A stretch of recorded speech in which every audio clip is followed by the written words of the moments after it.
let's see next point in chapter 7, and it is end of Gupta dynasty. That means how came the end of Gupta dynasty. Let's see about it. After the death of Chandragupta II, his majestic son Kumargupta I came to throne.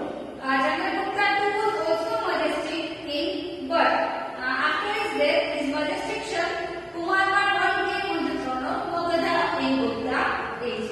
During this time, some famous caves of Nalanda and some caves of Ajanta were erected. Erected means created, made, constructed. That is during Kumargupta I's time, famous caves of Nalanda and some caves of Ajanta situated in Maharashtra also was created. After Kumargupta I, his brave son Skandagupta came to power. The weak rulers of post-Skandagupta time could not withstand.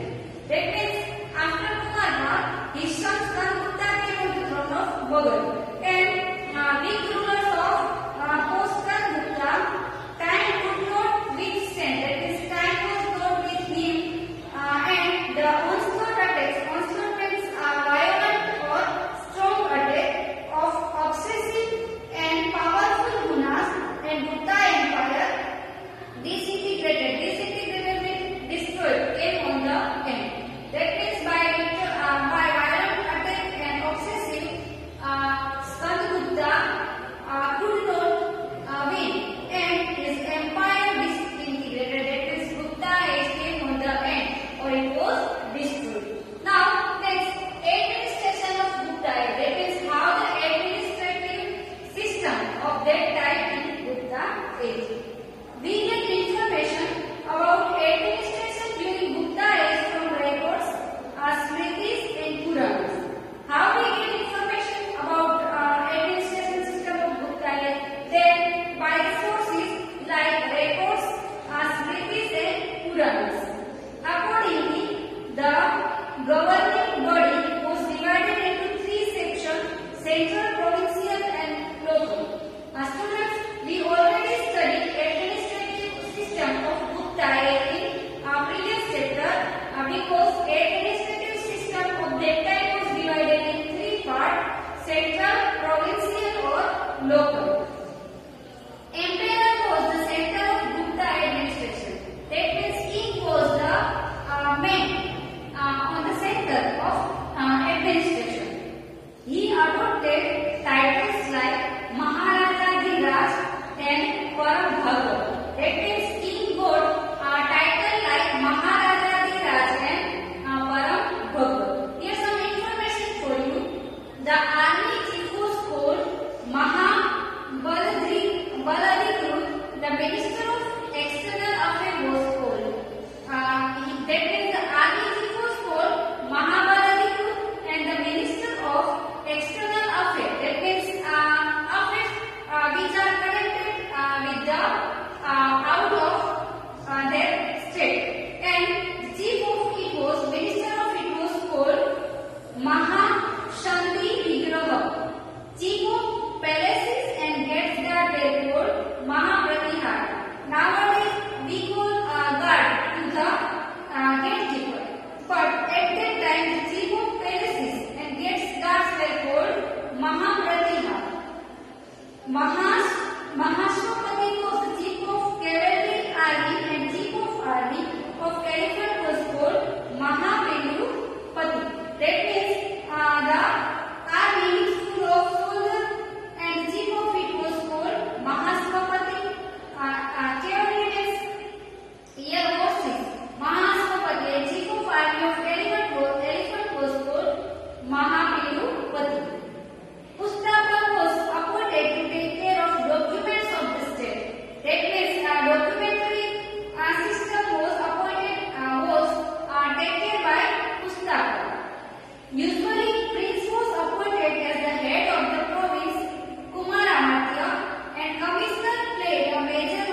Gold, silver and other items were imported.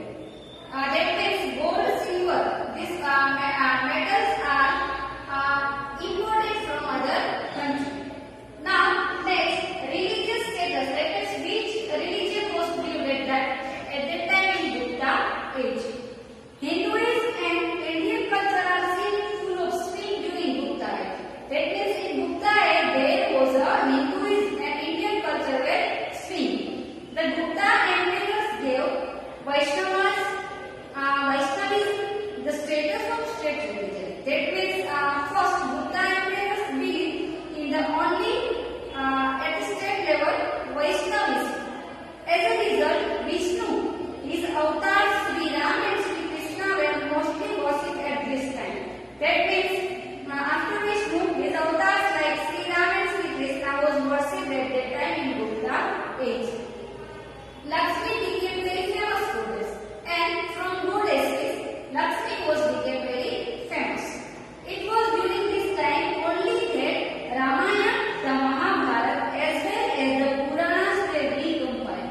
That means like Ramayana and Mahabharata, Puranas were also worshipped. Srimad Bhagavad Gita became very important text of its time, and there was also an importance of Srimad Bhagavad Gita, so that it became very important text of that time in Gupta age. Like Vaishnavism, Saivism also developed during Gupta age. In South India, save saints were called Naina. Saints means in Gujarati was sadhu, monk, and they called Naina. While Vaishnava saints were called Alvar in South India. Mahisasura-Mardini, the type of goddess Durga, was also quite popularly worshipped here. The worship of Kartikeya